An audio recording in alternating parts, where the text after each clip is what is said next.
Mathimugam prime நேயர்களுக்கு வணக்கம். இன்னைக்கு நம்மளோட நிகழ்ச்சியில யாரை பத்தி பேச போறோம் அப்படின்னா, திருமாவளவன் அவர்கள் ரீசெண்டா ஒரு மேடையில பேசின பேச்சு இப்போ அதிமுக மத்தியில மட்டும் கிடையாது, அரசியல்லையே ஒரு பெரிய பரபரப்பை ஏற்படுத்தியிருக்கு, ஒரு பெரிய மாற்றத்தை ஏற்படுத்தியிருக்கு, திருப்பத்தை ஏற்படுத்தியிருக்கு அப்படின்னே சொல்லலாம்.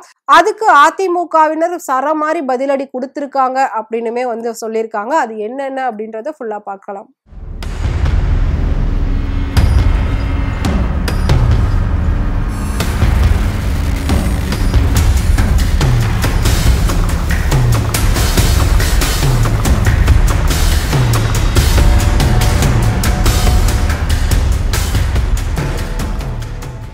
ரீசெண்டா ஒரு விஷயம் பயங்கர ட்ரெண்டிங் ஆகிட்டு இருந்துச்சு அரசியல் களத்துல, சோசியல் மீடியாலன்னு சொல்றத விட அரசியல்ல இந்த விஷயம் ஒரு பெரிய பரபரப்பை ஏற்படுத்துச்சு. அது என்ன அப்படின்னா, திருமாவளவன் அவர்கள் ஒரு மேடையில எம்ஜிஆரை விமர்சிச்சு பேசிட்டாரு அப்படின்னு சொல்லி அதுக்கு அதிமுகவினர் எல்லாருமே கண்டனங்களையும் எதிர்ப்புகளையும் தெரிவிச்சுக்கிட்டு இருந்தாங்க. இதுவரைக்கும் எம்ஜிஆரை பத்தி அவர் இருந்த நாள்லயும் சரி இன்னைக்கு வரைக்கும் யாருமே ஒரு வார்த்தை கூட அவருக்கு அகெயின்ஸ்டாவோ நெகட்டிவாவோ பேசினதே கிடையாது. எந்த தலைவர்களா இருந்தாலும், எதிர்கட்சி தலைவர்களா இருந்தாலும், மத்த கட்சி தலைவர்களா இருந்தாலும் எம்ஜிஆருக்குன்னு ஒரு தனி இடம், தனி மரியாதை கொடுத்துதான் பேசுவாங்களே தவிர யாரும் அவர் எதிர்த்து பேசினது கிடையாது அப்படின்றது நம்ம எல்லாருக்குமே தெரியும். இதை அதிமுக காரங்களும் சொல்லியிருக்காங்க. ஆனா திருமாவளவன் அவர்கள் பாத்தீங்கன்னா, ஊழல் சம்பந்தப்பட்ட ஒரு விஷயத்துல எம்ஜிஆர் ஊழல் பண்ணதா நிரூபிக்கப்பட்டது. ஆனா அப்ப அவர் உயிரோட இல்ல. ஆனா அவர் ஊழல் பண்ணது நிரூபணம் ஆச்சு, அதுக்கான ஆதாரமும் இருந்தது. அப்படி இருக்கிற பட்சத்துல மத்த கட்சியினரும் சரி அவரை கேள்வி கேட்கறதுக்காக யாருமே முன் வரல. எந்த ஒரு தலைவர்களும் எம்ஜிஆரை பத்தி விமர்சிச்சு பேசவே இல்லை. எந்த ஒரு கட்சியிலும் எம்ஜிஆருக்கு அகைன்ஸ்டா எதுவுமே பண்ணல. பொதுமக்களும் சரி, தொண்டர்களும் சரி, நிர்வாகிகளும் சரி, யாருமே எம்ஜிஆருக்கு எதிராக ஒரு நாள் கூட குரல் கொடுக்கல. இருந்தாலும் அவர் ஒரு ஊழல் வழக்குல ஊழல் பண்ணிருக்கிறது அப்படின்றது உறுதியாச்சு. நான் இதை எதுக்காக சொல்றேன் அப்படின்னா, 60-70 வருஷமா கருணாநிதி அவர்களை எல்லாருமே எதிர்ப்பு தெரிவிச்சுதான் அரசியலை நடத்திக்கிட்டு இருக்காங்க. அதுக்கு எடுத்துக்காட்டா பாத்தீங்கன்னா, எம்ஜிஆர் அவர்களும் கருணாநிதி எதிர்த்து தான் அரசியல் பண்ணாரு. ஜெயலலிதா அவர்களும் கருணாநிதி எதிர்த்து தான் அரசியல் பண்ணாங்க. அது மட்டும் இல்லாம மதிமுகவும் கருணாநிதி எதிர்த்து தான் ஒரு காலகட்டத்துல அரசியல் பண்ணியிருந்தாங்க. தேமுதிகவும் கருணாநிதி அவர்களை எதிர்த்து தான் அரசியல் பண்ணாங்க. இவ்வளோ ஏன், நேத்து விஜய் கூட பாத்தீங்கன்னா டைரக்டா திமுகவை எதிர்ப்பேன் அப்படின்னு சொல்லிதான் இப்ப அரசியலை நடத்திக்கிட்டு இருக்காரு. சோ திருமாவளவன் அவர்களுக்காக தான் அந்த கூட்டம் கூடி இருந்தது, அவர் தான் மேடையில பேசிட்டு இருக்காரு. இருந்தாலும் விஜய் அப்படின்னு சொல்லும் போது அந்த இடத்துல வந்த கைத்தட்டலும் விசுலும் விஜய்க்குன்னு ஒரு தனி இடம் அரசியலையும் இருக்கு அப்படின்றத நிரூபிச்சிட்டீங்க அப்படின்னு சொன்னாங்க. அது மட்டும் இல்லாம விஜய் ஒரு டஃப் காம்படிட்டர் தான் இந்த அரசியல்ல அப்படின்னு இப்ப பேர் வந்துருச்சு. அந்த அளவுக்கு அவரோட முன்னெடுப்புகள் எல்லாமே இருந்துகிட்டு இருக்கு. சோ திருமாவளவன் நேத்து விஜய்னு சொன்னா கூட அதுக்குன்னு ஒரு ரசிகர் பட்டாளம் இருக்காங்க. விஜய்னு ஒரு பேருக்கு இப்ப வரைக்கும் மாசு இருக்கு அப்படின்றது நேத்து நிரூபணம் ஆயிடுச்சு. அது மட்டும் இல்லாம இன்னொரு விஷயம் என்ன சொன்னாரு அப்படின்னா, இவ்வளோ ஏன், நானுமே ஒரு காலகட்டத்துல கருணாநிதி அவர்களை எதிர்த்துதான் அரசியல் பேசியிருக்கேன், பண்ணியிருக்கேன். நிறைய மேடைகள்ல அவங்கள பத்தின நெகட்டிவ்ஸ் எல்லாமே நான் பேசியிருக்கேன். இருந்தாலும் அவங்க மக்களுக்காக எவ்வளோ விஷயங்கள் செஞ்சிருக்காங்க அப்படின்றது எல்லாருக்குமே இப்ப புரிய ஆரம்பிச்சிருச்சு. சோ அதை புரிஞ்சுக்கிட்ட நானும் கொள்கையின் அடிப்படையில அவங்க கூட தான் கூட்டணி வைக்கணும் அப்படின்றதுக்காக தான் நான் பண்ணிட்டு இருக்கேனே தவிர அவங்க கொடுக்க போற 1-2 MP சீட்டுக்காகலாம் நான் இங்க உட்கார்ந்துட்டு இல்ல. அப்படிதான் நிறைய பேர் விமர்சனம் பண்ணிக்கிட்டு இருக்காங்க. சோ யாருமே எந்த ஒரு கட்சியிலும் ஊழல் நடக்காம இல்ல, எந்த ஒரு தலைவர்களும் ஊழல்வாதிகளா பேர் வாங்காம இருந்தது கிடையாது, யாருமே உத்தமர் கிடையாது அப்படின்ற மாதிரி தான் திருமாவளவன் அவர்கள் பொதுவா பேசியிருந்தாங்க.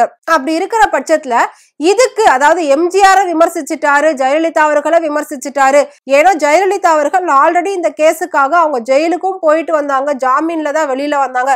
திரும்பவும் அந்த கேஸ்ல ஜட்ஜ்மெண்ட் வரும்போது அவங்களும் உயிரோட இல்ல. சோ அப்படி இருக்கிற பட்சத்துல எல்லா தலைவர்களும் ஊழல்வாதிகள் தான், எல்லா கட்சிகளும் ஊழல் கட்சிகள் தான். எதுவுமே இங்க நல்லது அப்படின்னு நம்ம எதையும் பிரிச்சு பார்க்க முடியாது, சொல்ல முடியாது.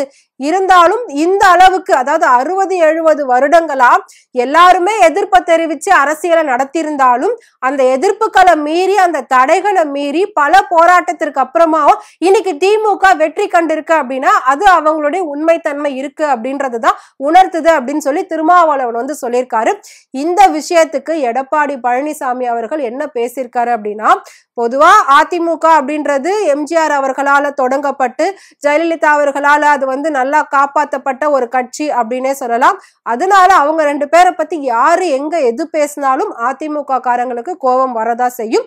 அதுக்கு எடப்பாடி என்ன சொல்லியிருக்காரு அப்படின்னு பாத்தீங்கன்னா, எம்ஜிஆரை பத்தி பேசியிருக்காரு, எம்ஜிஆரை பத்தி பேசுறதுக்கு ஒரு தகுதி வேணும், அந்த தகுதி அவங்க கிட்ட கிடையாது, இருந்தாலும் அவங்க பேசிட்டாங்க.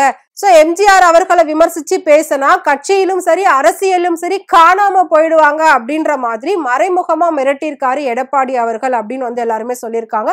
அது மட்டும் இல்லாம பத்திரிகையாளர்கள் வந்து நிறைய கேள்விகள் வந்து எடப்பாடி கிட்ட கேட்டிருக்காங்க. அதுக்கு அவர் என்ன பதில் சொல்லியிருக்காரு அப்படின்னு பாத்தீங்கன்னா, எம்ஜிஆர் அப்படின்ற அந்த ஒரு பேரை டச்சு கூட யாராலையும் பண்ண முடியாது, அப்படி இருக்கிற பட்சத்துல இவர் விமர்சனம் பண்ணது பெரிய குற்றம், நாங்க வந்து இதுக்கு கடுமையா கண்டனம் தெரிவிக்கிறோம் அப்படின்னு சொல்லியிருக்காங்க.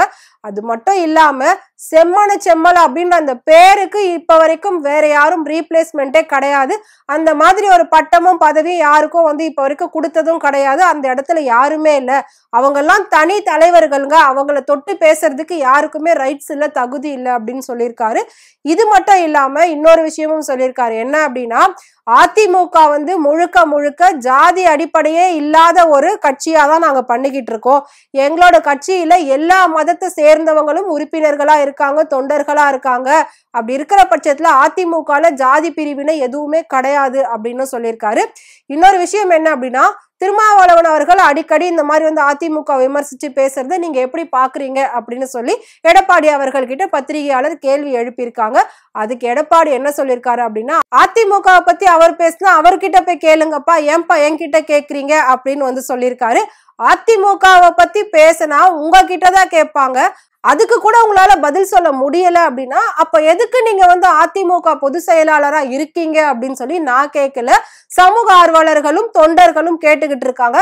அதிமுகவை பத்தி தொடர்ந்து ஒருத்தர் விமர்சனம் பண்றாரு அப்படின்னா அவருக்கு நீங்க பதிலடி கொடுக்கணும், அதை போய் நீங்க அவர்கிட்ட கேளுங்க, ஏன் அதிமுக விமர்சனம் பண்றாரு அப்படின்னு சொல்லி சொல்றீங்களே, இதெல்லாம் ஒரு பதிலா, இதெல்லாம் ஒரு தலைவருக்கு அழகா அப்படின்னு சொல்லி நிறைய பேர் வந்து கேட்டுட்டு இருக்காங்க. அது மட்டும் இல்லாம எடப்பாடி பேசின நிறைய விஷயங்கள் வந்து இப்ப ரொம்ப வைரலா போய்கிட்டு இருக்கு. சோ கட்சிக்குள்ள பொதுவா இந்த மாதிரி வார்த்தை போர்கள் நடக்கிறது அப்படின்றது சகஜமான ஒண்ணுதான். சோ நாளுக்கு நாள் இந்த வார்த்தை போர்கள் முற்றி இவங்க எல்லாரும் தேர்தல்ல எந்த அளவுக்கு மக்கள் கிட்ட வார்த்தைகள் கொடுத்து ஓட்டு வாங்கி ஜெயிக்க போறாங்க அப்படின்றத நாம வந்து வெயிட் பண்ணி பார்க்கலாம். சோ திருமாவளவன் எடுத்துக்காட்டா சொல்ல போன ஒரு விஷயத்தை, அதாவது அவர் வந்து ஒரு நடுநிலையா பேசின ஒரு விஷயத்த அவரும் அப்படி பேசியிருக்காருன்றத ஒத்துக்கிட்டாருல அந்த ஸ்டேஜிலேயே, அப்படி இருக்கிற பட்சத்துல அவர் மேல ஏதாவது ஒண்ணு சொல்லணும் அப்படின்றதுக்காக எடப்பாடி அவர்கள் அதிமுக சார்பில் ஏதோ ஒரு பதில கொடுத்துட்டாங்க. அதிமுக பத்தி ஒருத்தர் பேசுறாங்கன்னா அதிமுக பத்தி ஏன் பேசுறீங்க, நீங்க கேள்வி கேளுங்க, அந்த கேள்வியை என்கிட்ட கேக்குறீங்கன்னு சொல்றீங்களே, நீங்க என்னங்க அதிமுக தலைவர், நீங்க எல்லாம் எங்கங்க அதிமுக கொண்டு போய் அடுத்த லெவலுக்கு நிறுத்த போறீங்க அப்படின்னுமே வந்து எல்லாருக்குமே ஒரு டவுட் வந்துருச்சு. சோ கட்சிக்குள்ள இருக்கக்கூடிய இந்த போராட்டங்கள், இந்த போர்கள் எங்க போய் முடிய போகுது அப்படின்றத நம்ம வெயிட் பண்ணி பார்க்கலாம். எடப்பாடி அவர்கள் பதில் சொன்னதையும் திருமாவளவன் அவர்கள் பேசினதையும் பத்தி நீங்க என்ன நினைக்கிறீங்க அப்படின்றத மறக்காம கமெண்ட் பாக்ஸ்ல கமெண்ட் பண்ணுங்க. அரசியல் களத்துல நடக்கக்கூடிய நாளுக்கு நாள் பல நிகழ்வுகளை உடனுக்குடன் நீங்க தெரிஞ்சுக்கணும் அப்படின்னு நினைச்சீங்கன்னா மறக்காம மதிமுகம் பிரைம் சேனலை ஃபாலோ பண்ணிக்கோங்க.